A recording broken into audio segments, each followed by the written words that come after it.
പിള്ളേരോണത്തിൽ കുറിഞ്ഞി ശ്രീകൃഷ്ണസ്വാമി ക്ഷേത്രത്തിൽ ഉണ്ണിയൂട്ട് ഭക്തിസാന്ദ്രമായി. എല്ലാ കുട്ടികളെയും ശ്രീകൃഷ്ണ ഭഗവാന്റെ പ്രതിരൂപങ്ങളായി സങ്കല്പിച്ചാണ് പ്രസാദ വിതരണം നടത്തിയത്. പിള്ളേരോണത്തിനോടനുബന്ധിച്ച് കുറിഞ്ഞി ശ്രീകൃഷ്ണസ്വാമി ക്ഷേത്രത്തിൽ നടന്ന വാർഷിക ഉണ്ണിയൂട്ട് ഭക്തിസാന്ദ്രമായി. കേരളത്തിലെ പ്രധാന വഴിപാടായ ഉണ്ണിയൂട്ടിൽ വ്രതശുദ്ധിയോടെ 12 വയസ്സിന് താഴെയുള്ള ആൺകുട്ടികൾക്ക് ക്ഷേത്ര സന്നിധിയിൽ വെച്ച് നേദിച്ച പ്രസാദം വിളമ്പി. എല്ലാ കുട്ടികളെയും ശ്രീകൃഷ്ണ ഭഗവാന്റെ പ്രതിരൂപങ്ങളായി സമർപ്പിച്ചാണ് പ്രസാദ വിതരണം നടത്തുന്നതെന്ന് ഭാരവാഹികൾ അറിയിച്ചു. പ്രതിഷ്ഠാ സങ്കല്പം സന്താനകൃഷ്ണൻ ആയതുകൊണ്ട് തിരുവോണകൂട്ടാണ് ഏറ്റവും പ്രധാന വഴിപാട്.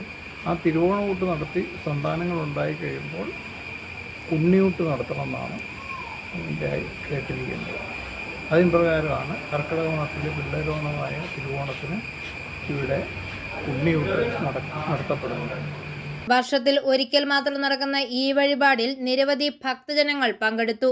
ഉണ്ണിയൂട്ടിന് ശേഷം തിരുവോണമൂട്ടും കാൽകഴുകി ചൂട്ടും നടന്നു. തുടർന്ന് ഭക്തജനങ്ങൾക്കായി അന്നദാനവും ഒരുക്കിയിരുന്നു. കർക്കിടക മാസത്തിലെ തിരുവോണ ദിനത്തിൽ ആചരിക്കുന്ന പിള്ളേരോണത്തിന്റെ പ്രധാന ചടങ്ങുകളിൽ ഒന്നാണ് ഈ ഉണ്ണിയൂട്ട്.